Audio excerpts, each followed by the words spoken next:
everybody, welcome back to the channel. I just want to do a little response video to a very cool video that Ben at Grammaticus Books did recently.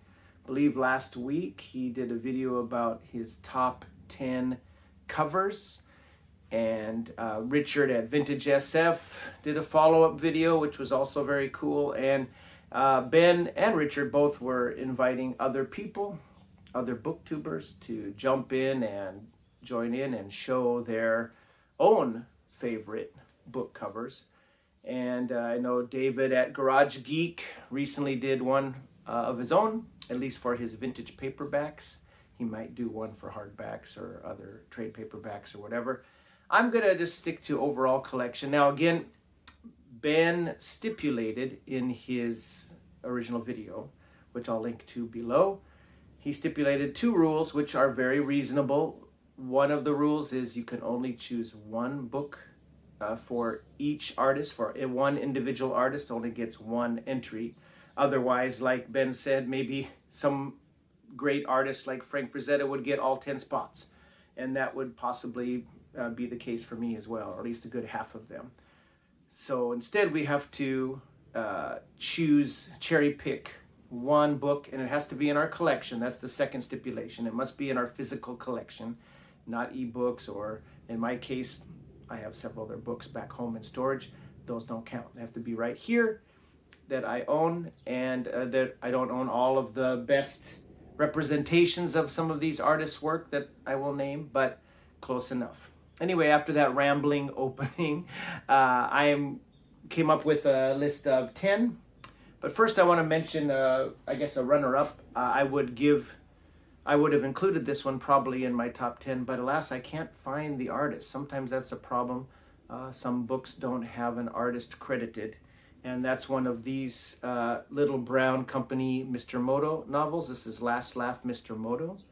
It's a gorgeous cover, kind of Art Deco-y style cover that fits the time period these espionage adventure books were set in and written in.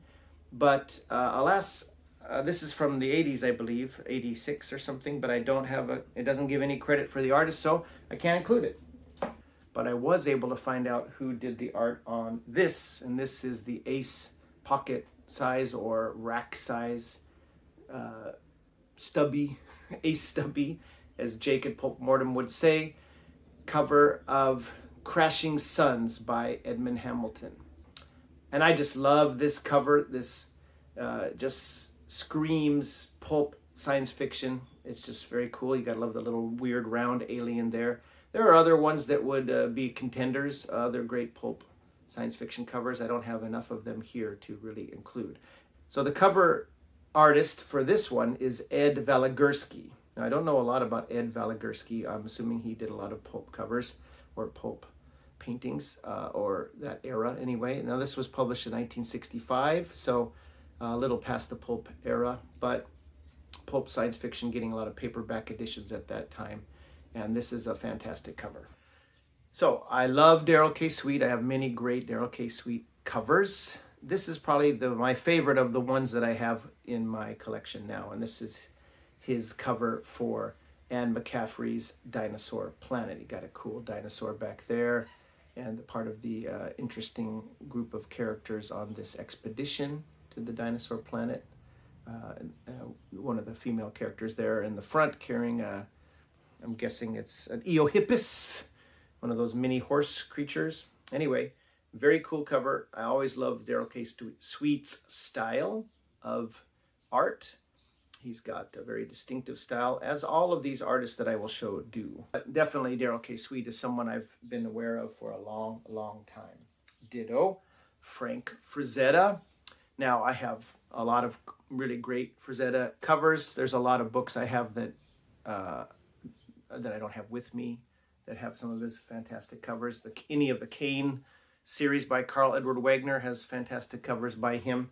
But I'm going to go with one of his earlier paintings he did for Ace pocketbooks again, or small size, stubby size, Burroughs, Edgar Rice Burroughs editions, and this is his cover for Carson of Venus. Just so evocative, this weird sea beastie attacking, I'm assuming that's Carson in the sailboat there on one of the seas of Venus. Now, this is not one of the best series by Burroughs. Doesn't compare to his Barsoom Mars series or some of his other series, but it's good fun still. And Burroughs' imagination is still in full flower, I think, at this stage. Anyway, very cool cover.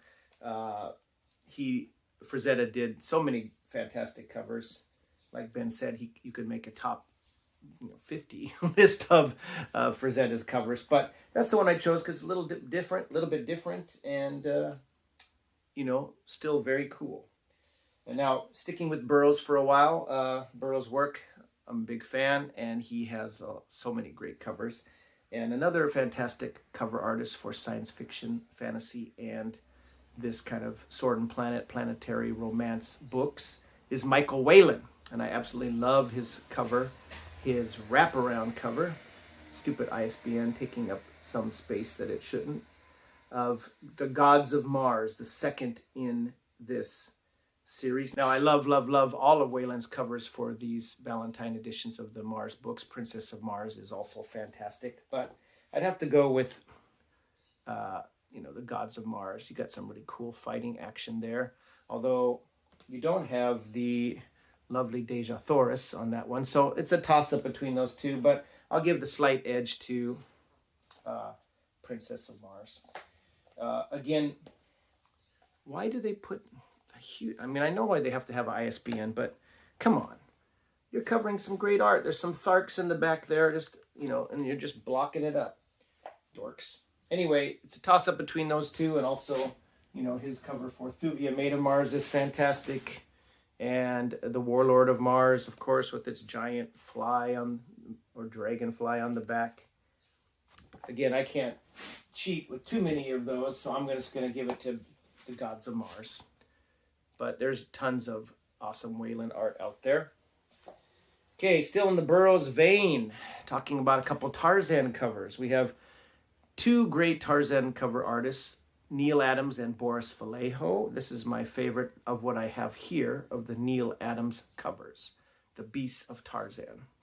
These are the black border Ballantine Tarzan editions that I love so much, and they have great cover art. Maybe, it's not full cover. I think David at Garage Geek calls these, kind of cropped, not full frontal, as he likes to talk about covers that take up the whole space, but that's such an awesome painting there with the beasts, Tarzan's various beasts coming to rescue him after he's been captured and tied up.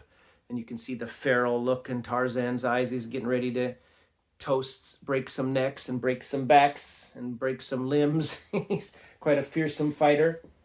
And now roughly half and half of these great Ballantine Tarzan editions were split between Boris Vallejo and Neal Adams.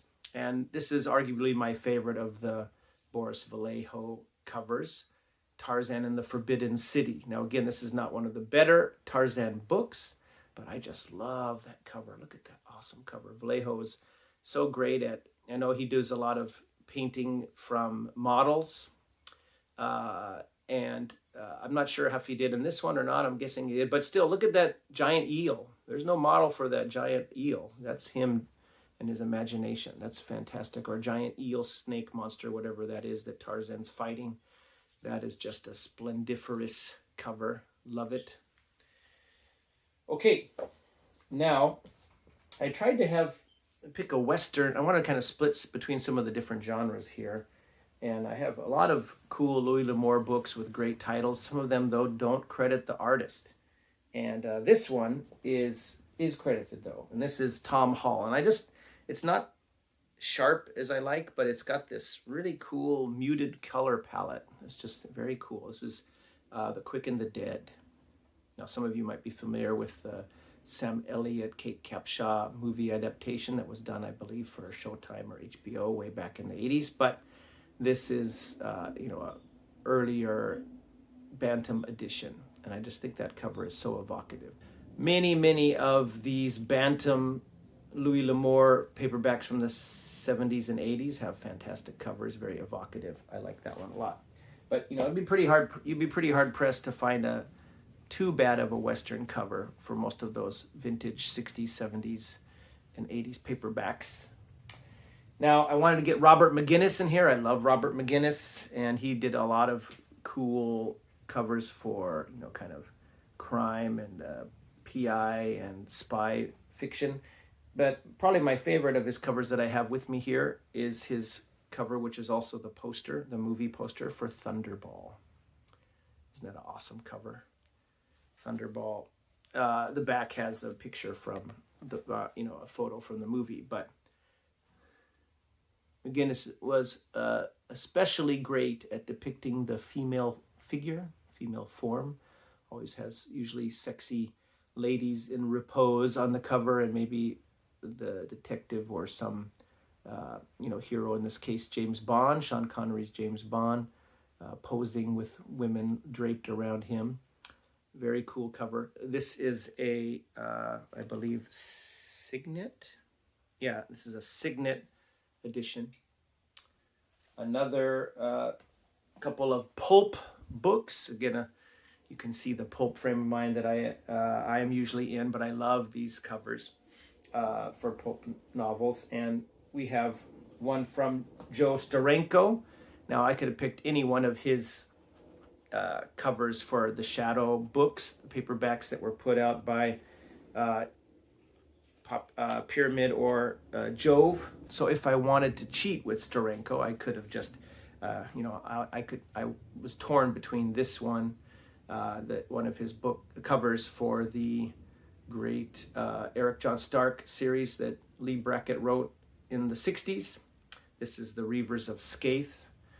I like the color there as well. But I'm going to choose one that he did for the Shadow reprints.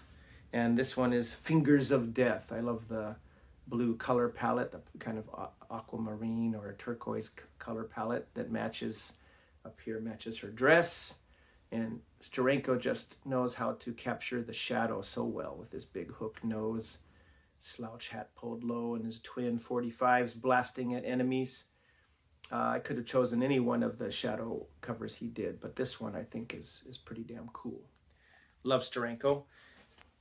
Also, another favorite artist is James Bama. Now, James Bama did tons of beautiful Western paintings.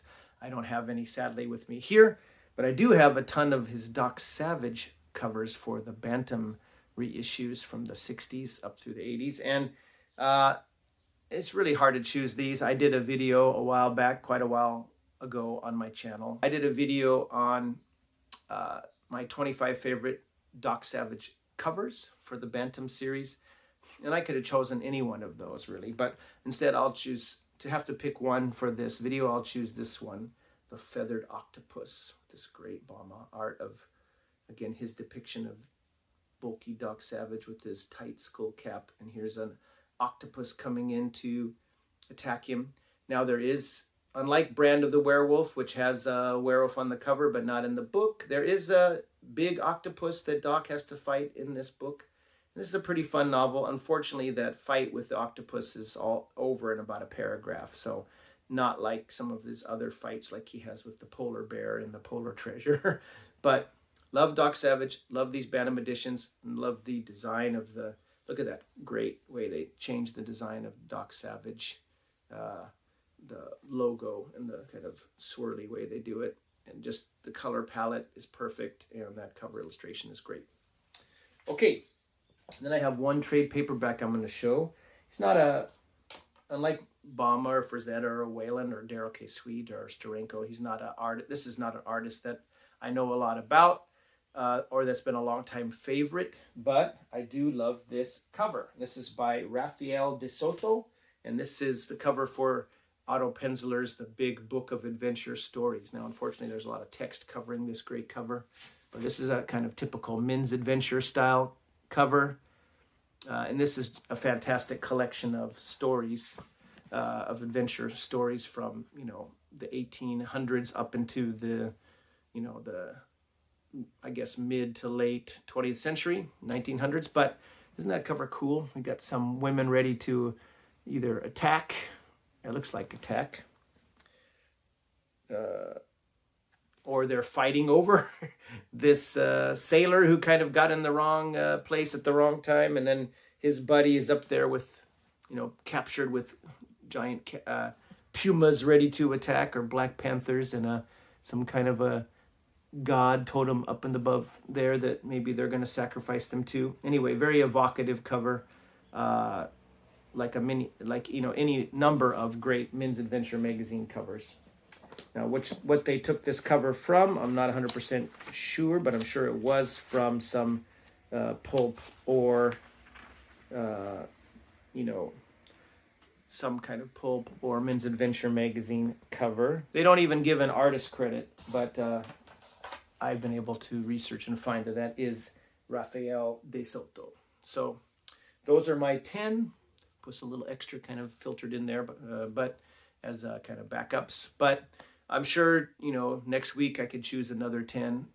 Most of us who love collecting older books love these. Partly what we like is the covers, the cool covers that many of them have.